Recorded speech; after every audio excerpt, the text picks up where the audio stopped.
بسم اللہ الرحمن الرحیم۔ السلام علیکم پیارے دوستو، ایک دفعہ حضرت علی رضی اللہ تعالی عنہ اپنے حجرے میں موجود تھے کہ ایک بوڑھی عورت آئی اور عرض کرنے لگی، اے امیر المومنین، میری دو ہی اولادیں ہیں، ایک بیٹا اور دوسری بیٹی، وہ دونوں ہی نافرمان ہیں اور وہ دونوں اکثر بیمار رہتے ہیں۔ میری بیٹی کا رشتہ لینے کے لیے کوئی تیار نہیں اور میرے بیٹے کو رشتہ دینے کے لیے بھی کوئی تیار نہیں۔ میں ایسا کون سا عمل کروں جس سے ان کی زندگی میں برکت آئے اور وہ عمل انہیں نفع دے اور وہ میری نافرمانی بھی نہ کریں، وہ صحت یاب بھی ہو جائیں۔ میں ایسا کون سا کام کروں کیونکہ وہ دونوں نافرمان بھی ہیں، میرا کہا نہیں مانتے، میرا بیٹا شراب اور دیگر گناہ بھی کرتا ہے، وہ دونوں دین اسلام سے مطابقت نہیں رکھتے۔ اے امیر المومنین، مجھے کوئی ایسا عمل بتائیں جس سے وہ دونوں راہ راست پر آ جائیں اور دونوں کے رشتے بھی ہو جائیں، وہ فرما بردار بن جائیں اور دونوں صحت مند بھی ہو جائیں۔ حضرت علی رضی اللہ تعالی عنہ نے اس عورت سے فرمایا کہ ماں باپ کے 5 ایسے گناہ جن کی سزا اولاد کو بھی ملتی ہے، وہ 5 عمل ایسے ہیں جس سے اولاد کا تعلق جڑ جاتا ہے۔ حضرت علی رضی اللہ تعالی عنہ نے فرمایا، اگر ماں باپ یہ عمل کرتے ہیں، ان کے عملوں کی وجہ سے اولاد بھی اس جرم میں شریک کر دی جاتی ہے۔ اس خاتون نے پوچھا، وہ 5 عمل کون سے ہیں؟ حضرت علی نے فرمایا، وہ 5 عمل یہ ہیں۔ نمبر 1، جس گھر میں والدین قرآن مجید کو سمجھنے کے باوجود اس کی تلاوت نہ کریں، وہ ایسے والدین تو اللہ کے عذاب کے مستحق ہوتے ہی ہیں، لیکن ان کی سزا ان کی اولاد کو بھی ملتی ہے۔ ایسے والدین کی اولاد نافرمان اور بے حیا ہو جاتی ہے۔ آپ اپنے گھروں میں دیکھیں کہ قرآن مجید، جو کہ اللہ تعالیٰ کی آخری کتاب ہے اور محمد مصطفیٰ صلی اللہ علیہ وآلہ وسلم پر نازل ہوئی، جو کہ قیامت تک کے مسلمانوں کے لیے ہدایت کا منبع ہے، لیکن افسوس کہ ہم صرف رمضان میں قرآن کو پڑھتے ہیں یا پھر جب کوئی فوتگی ہو جائے۔ قرآن مجید ہمارے گھروں میں موجود ہے اور اس پر دھول جم جاتی ہے، مگر ہم اسے کھول کر پڑھنے کی کوشش نہیں کرتے۔ ہمیں چاہیے کہ اس مقدس کتاب کی تلاوت کریں تاکہ ہمارے گھروں میں اللہ تعالی رحمتیں اور برکتیں نازل فرماتا رہے۔ جو ماں باپ قرآن کو سمجھنے کے باوجود نہیں پڑھتے، ان کی اولادیں بے حیا اور تنگ دست ہو جاتی ہیں۔ نمبر 2، امیر المومنین حضرت علی رضی اللہ تعالی عنہ نے فرمایا، جس گھر میں ماں باپ روزانہ لڑتے ہیں، ایک دوسرے کو گالیاں دیتے ہیں، جہاں گالیاں دی جائیں وہاں شیطان ہی ڈیرے ڈالتے ہیں، فرشتے نہیں، اور شیطان ان کو ہر وقت بھڑکاتے رہتے ہیں۔ آپ خود سوچیں کہ جس گھر میں ہر وقت شیطان کا بسیرا ہو، فرشتے وہاں نہ آئیں، تو ایسا گھر تو جہنم ہی ہوگا، کیونکہ فرشتے تو یہودیوں اور مشرکوں کے گھروں میں نہیں آتے۔ حضور پاک صلی اللہ علیہ وآلہ وسلم کا فرمان اقدس ہے کہ ایک دوسرے کو گالیاں دینا اسلام میں حرام ہے۔ والدین کو دیکھ کر اولاد جوان ہوتی ہے، جیسا طرز عمل والدین کا ہوگا اولاد بھی ویسی ہی ہوگی۔ جن بچوں نے ساری عمر اپنے والدین کو لڑائی جھگڑا کرتے، گالیاں دیتے دیکھا، ویسی اولاد سے والدین کیسے توقع رکھ سکتی ہے کہ ان کی اولاد فرما بردار ہوگی؟ اسی لیے حضرت علی رضی اللہ تعالی عنہ نے فرمایا کہ ماں باپ کو چاہیے کہ دین اسلام میں بات چیت کے جو طریقے بتائے گئے ہیں ان پر عمل کریں تاکہ ان کی اولادوں کی تربیت درست طریقے سے ہو۔ اس طرح آپ کی اولادیں نافرمان اور بے حیا نہیں ہوں گی۔ اپنے گھروں میں نیکی کی باتیں پھیلائیں، اپنی اولاد کو نیکی کا درس دیں۔ اپنی بیٹیوں کو حضرت فاطمہ الزہرا رضی اللہ تعالی عنہا اور حضرت عائشہ صدیقہ رضی اللہ تعالی عنہا کے واقعات بتایا کریں، ان کے طرز زندگی کے متعلق بتایا کریں تاکہ ہماری بیٹیاں باحیا اور پردہ دار ہوں۔ نمبر 3، حضرت علی رضی اللہ تعالی عنہ فرماتے ہیں کہ ماں باپ کی بے پردگی کی وجہ سے ان کی اولادوں پر بیماریوں کا حملہ ہوتا ہے۔ صحیح حدیث کے مطابق حضرت ابو ہریرہ رضی اللہ تعالی عنہ سے مروی ہے کہ آپ صلی اللہ علیہ وآلہ وسلم نے فرمایا کہ پردہ دار عورت پر جنت واجب ہے، جبکہ بے پردہ عورت پر جہنم واجب ہے۔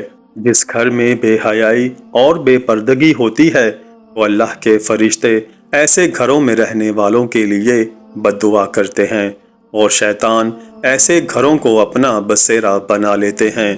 جہاں بے پردگی عام ہو اس گھر کی اولادیں بے حیا، نافرمان اور غلط کاموں کا شکار ہو جاتی ہیں۔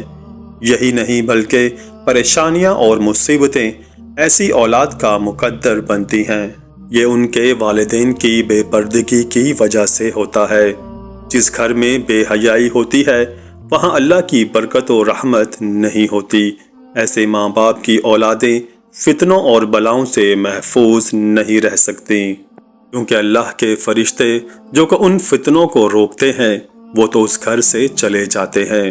ایسی اولاد ماں باپ کی نافرمانی کرتی ہیں اور ہمیشہ پریشانی میں مبتلا رہتی ہیں۔ ماں باپ کو چاہیے کہ وہ پردے کا خاص خیال رکھیں تاکہ ان کی اولاد بھی ان کی پیروی کریں۔ آپ نے مشاہدہ کیا ہوگا کہ آپ کے ارد گرد جو ماں باپ پردے کا خیال نہیں رکھتے تو ان کی باتیں زبان زد عام ہوتی ہیں۔ اکثر عورتیں یہ کہتی ہوئی دکھائی دیتی ہیں کہ پردہ دل کا ہونا چاہیے، تو ایسی عورتوں کو اللہ کے غضب سے ڈرنا چاہیے۔ کیا ان کا دل حضرت فاطمہ الزہرا اور حضرت عائشہ صدیقہ رضی اللہ تعالی عنہا کے دل سے زیادہ پاک ہے؟ اگر ان کے لیے پردے کا حکم تھا تو آج کی خواتین اپنے آپ کو کس جگہ پر دیکھتی ہیں؟ ناظرین، اپنی بیٹیوں کو حضرت فاطمہ الزہرا رضی اللہ تعالی عنہا کے واقعات بتائیں اور انہیں بتائیں کہ ان کی رول ماڈل کون ہونی چاہیے۔ آپ کو حضرت فاطمہ الزہرا سلام اللہ علیہا کا ایک واقعہ سناتے ہیں۔